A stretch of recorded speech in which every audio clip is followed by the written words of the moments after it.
Hello എല്ലാവർക്കും ഒരിക്കൽ കൂടി സ്വാഗതം. അപ്പോൾ മിഡ് വീക്ക് എവിക്ഷൻ എന്ന് പറഞ്ഞ സംഭവം ഈ ആഴ്ച ഉണ്ട്. ചൊവ്വ ബുധൻ ദിവസങ്ങളിലായിട്ട് മത്സരാർത്ഥികൾ ആരെങ്കിലും ഒരു മത്സരാർത്ഥികൾ പുറത്തേക്ക് പോകാനുള്ള സാധ്യത ഉണ്ട്. അപ്പോൾ ആ മത്സരാർത്ഥികൾ ആരൊക്കെയാണെന്ന് നമുക്ക് നോക്കിയാലോ. അനീഷ് ഉണ്ട്, ഒണിയലുണ്ട്, റേനു ഉണ്ട്, റെനു സുധി, സരിക ഉണ്ട്, ഷാരിക കെ ബി ഉണ്ട്, റെന ഫാത്തിമ ഉണ്ട്. ഈ 6 മത്സരാർത്ഥികൾ മിഡ് വീക്ക് എവിക്ഷൻ ചൊവ്വ ബുധൻ ദിവസങ്ങളിൽ ഏതെങ്കിലും ഒരു ദിവസമായിട്ട് പുറത്തേക്ക് പോകുന്നുണ്ട്. പിന്നെ നോർമൽ വീക്കെൻഡ് എവിക്ഷൻ ഉണ്ട്. അതിലേക്ക് ബിൻസി, ആര്യൻ, ആദില, നൂറ, അനുമോള്, ബിന്നി, ജിസേല്, നെവിൻ, ശരത്ത്, ശൈത്യ, ഷാനവാസും അക്ബറും. ഈ 2 പേര് ഷാനവാസും അക്ബറും ടാസ്കിൻ്റെ കാരണത്താൽ അവർ രണ്ടാളും നോമിനേഷനിലേക്ക് ഡയറക്റ്റായിട്ട് എത്തിയിട്ടുണ്ട്. ആരും ചെയ്യാതെ തന്നെ എത്തിയിട്ടുണ്ട്. ഷാനവാസ് ക്യാപ്റ്റനും കൂടിയാണ്, പുള്ളിയും കൂടി എത്തിയിട്ടുണ്ട്.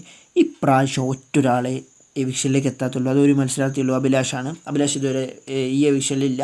ബാക്കി എല്ലാവരും ഉണ്ട്. അപ്പോൾ ഇങ്ങനത്തെ ജെന്യൂൻ കണ്ടന്റ് നിങ്ങളിലേക്ക് അപ്പം നമ്മൾ എത്തിക്കുന്നുണ്ട്. അപ്പോൾ നിങ്ങൾ സബ്സ്ക്രൈബ് ചെയ്ത് വെച്ചോളൂ. നമുക്ക് അടുത്ത ടാസ്കിൻ്റെയും മറ്റു കാര്യങ്ങളും വിവരങ്ങളിലേക്ക് നിങ്ങളിലേക്ക് എത്തിക്കും. നിങ്ങളുടെ അഭിപ്രായം താഴെ